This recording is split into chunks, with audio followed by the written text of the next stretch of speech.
Hello and welcome back to the Dive and Dig podcast. This week I'm returning to Egypt.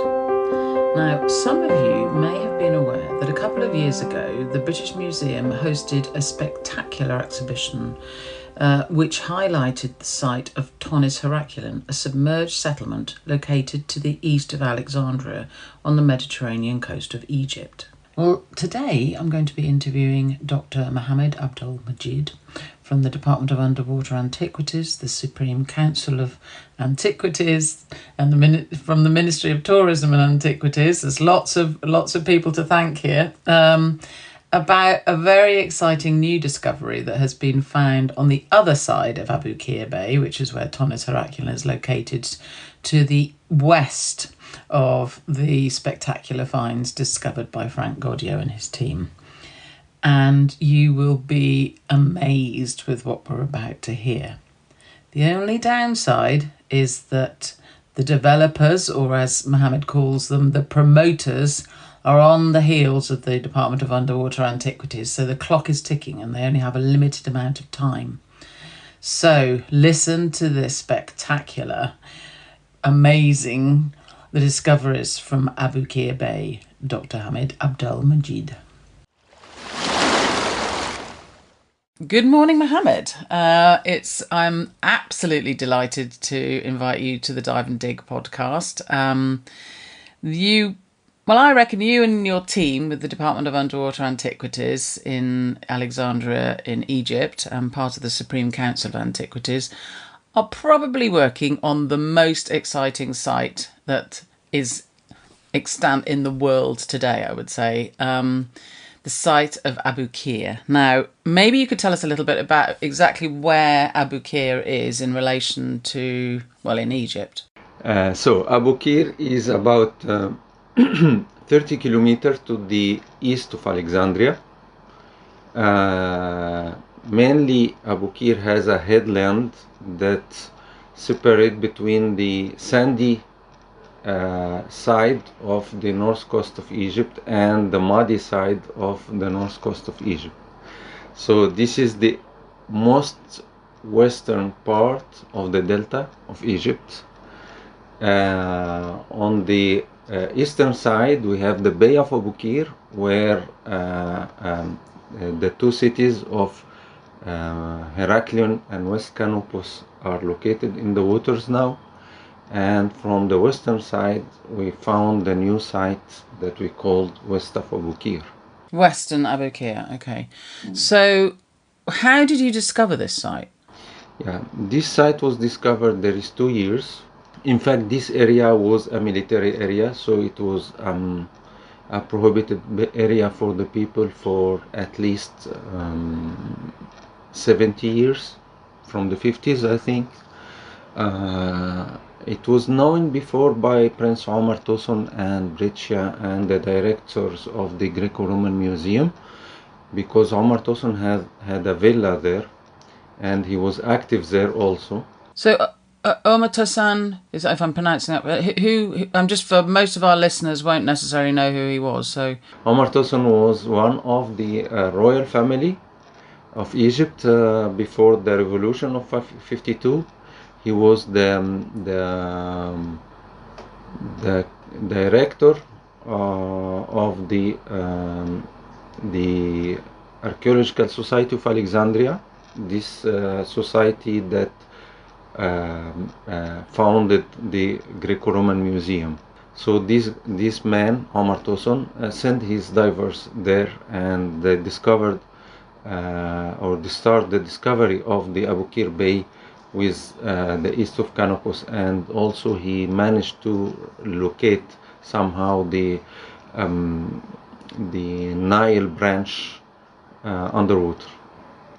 So he is in the field from long time, and because he has all this big piece of land, he used to invite his friends in the society to dig there and to document what they can see there. Wow, that's an amazing piece of sort of social history behind the site. I had no idea about that. It was forgotten for about 70 years until they started to the Navy and the Army decided to leave the area for the promoters. The area will have a yacht harbor. Also, they are widening the Abu Qir harbor. So for all of this, we had to go there. Okay, so the site was discovered all these years ago, and you say that it was a military zone. So presumably, did that protect the area? I mean, now this development is starting, but presumably that period between, being the palace, I guess, and now with the military, and now the development's happening. So presumably that meant that the site was quite well protected, I presume, for those 50 odd years. Yes, somehow it was protected. Most of the area were protected, but the area where they need to construct something, they were constructing this building or so. But because the area was very big, and normally their installation are not really deep, it was somehow preserved. Yeah. So, okay, you say the area is big and the remains are not very deep. So what sort of depth and what sort of area, roughly, are you working in? So, because we are talking about a site that is partly underwater and the main site is inland. So we have inland, we have some hills, we have also 2 citadels. From the time of Khedive Ismail, and at the same time of the British expedition on Egypt. Also, we have another one from 1900, and then going to the shore, and that's what happened. In fact, because our colleagues of the Alexandria archaeological department, and they came first on the site. They made their beginning introduction to the site itself, and then they found that there is some remains on the coast. So they called us, and then we went there.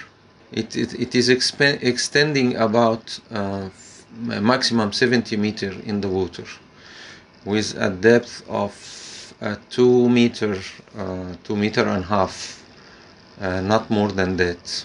Tricky working in those shallow depths, actually, isn't it? Yes, it is. So what is it? What's the main feature that you've been working on? We are, let's say, we are in the waterfront of a city. Then we have inland, we have a lot of tombs, we have baths, we have temples, but on the shore we have, from where we recovered the statues, in fact we had what can be a temple. We didn't finish the work on it now, but we have in this area, especially, we have statues, part of statues, and I think what we are working now on is very big statues, or part of very big statues that could be about 20 meters long, high. 20 meters high? Yeah. What period are these statues in the temple? Yeah, from what we left out, this should be or late period, the pharaonic late period, or the Ptolemaic period. Okay, so we're looking. Let me correct me if I get my dates wrong. So you're sort of the first millennium BC. Yeah, let's say yes. Let's say 7th BC to 30 BC. Okay, all right, That's quite precise.